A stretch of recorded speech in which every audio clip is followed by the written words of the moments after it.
One Shot Gaming nga pala mga bossing, nagbabalik na naman dahil nga end season na ngayon. Alam niyo naman pag end season puro palong-palo ang kalaban kasi ang mga palo ay nasa low rank. Tanyo naman dito, trio versus squad kami. So gusto lang naman talaga namin dito is makapagparang up Kaso, ang mga kalaban ay palong-palo talaga. Tignan nyo naman dito pagpunta natin sa kabila. Walang humpay na bakbakan ng mangyayari. So dito may mga burloloy. Nag-engage agad tayo dito sa high ground. Tinumba natin to si Dudong. Meron pa dito pumasok pa isa. Kaya sinampal-sampal natin yan. Siyempre tamang heal muna tayo dito. So pagka alam nyo mag-engage kayo, always nyo pick yung high ground. So since meron pa, siyempre alam natin may magdudogtag kaya binigwasan agad natin to, parang naliligaw. May bumaril pa sa left side. Gusto niya makipagtutukan pero nung tinutukan natin, nasaktan siya. Oh my god, napakasakit ng tutok. Nagpupush na ako kaso may nadinig ako dito sa likod na nagdogtag. Kaya mas inuna ko na lang to. So since ang gusto niya kasi dito is magdogtag sabay out. So hindi na natin pag-outin yan. Kaya binuntutan agad natin to. Sinampal-sampal agad natin yan. So pagkadali natin dyan, syempre magpupush na tayo. So akala namin dito walang kalaban. Kaso biglang may tinamaan yung bomba natin So yung bomba natin, paghagis natin, may tinamaan Meron pala ditong burloloy nagpapanggap na bato. So meron pa dito sa front. Kaya uunahin ko na lang to. Bahala na yung kakampi ko sa likod. Naglapag siya ng medic pero nakalimutan niyang bumaril. Yung medic naalala niya pero yung pagbaril hindi. So mali si kuya doon, so kawawa siya. So since sumasabay lang kami sa zone dito, pag push na naman namin, akala ko wala nang kalaban. Akala ko payapa na kami.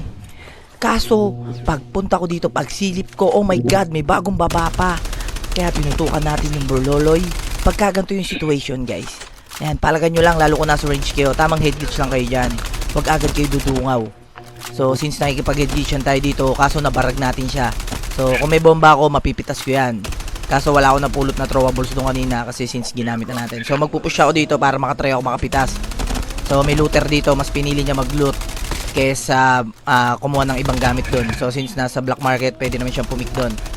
So nadali natin siya doon. So meron pang entrance dito, binugbog natin yan.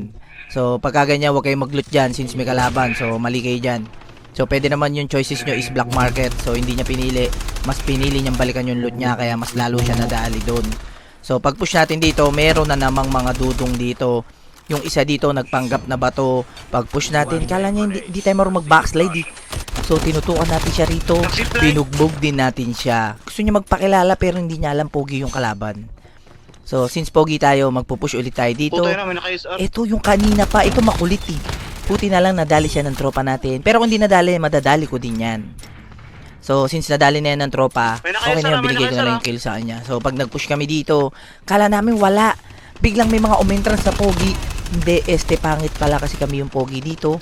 Kaya binigwasan ko tong isa. Yung isa mag-out Kaso, tinumba ng tropa natin. So nakita nyo dito, yung mga binugbog namin kanina, bumalik na naman ang mga yawa. Talagang hindi talaga sila nagsasawa kakabugbog namin. Diba? Pangatlong beses niya ng pagbaba, pangatlong beses na siya namatay. O down 1 na nga sila dito, bumaba na tayo para bigwasan din tong isa. Ito yung makulit Dinali ko na to kanina. Ngayon, buhay na naman. Kaya pinag-floorwax muna natin sila dyan. Sinampal-sampal natin. So pag abanti namin dito, nadali yung tropa, ano ba ang ating gagawin? Syempre, bilang mabuting kakampi, gaganti tayo. So, nakipagtutukan yung isa dito, binigwasan agad natin yun. Para siya natapilok. Para natapilok yung karakter niya. So, may sniper sa amin, sinusumpit-sumpit kami dito So, since may sumusumpit, pupush na natin yan. Inesimaris niya tayo dito, kinain niya lahat ng bala ko. So, nagpanggap muna siyang bato dito, kaya binigwasan natin yan. Sinusumpit niya tayo kanina, diba? So, nagpush tayo dito, since 3 teams pa kami dito, ano pa ba ang ating gagawin? So, magpupush tayo dyan, magpa-flank tayo dito. Merong gusto magpakilala, nasaktan ang kanyang damdamin nung tinutukan natin. Kaya itutumba na natin to, kasi palong-palo siya. Masyado niyang ginagalingan. So, alam nyo na pag 2 teams. Pag last guy, alam nyo na. Diba? So, hindi na akala namin dito, player pa. So, since low rank tayo, may bot. So, bot na lang yan. Pinakapatay ko na sa bossing natin. And then, panalo kami dyan. So, double digit kill. And then, alam nyo na.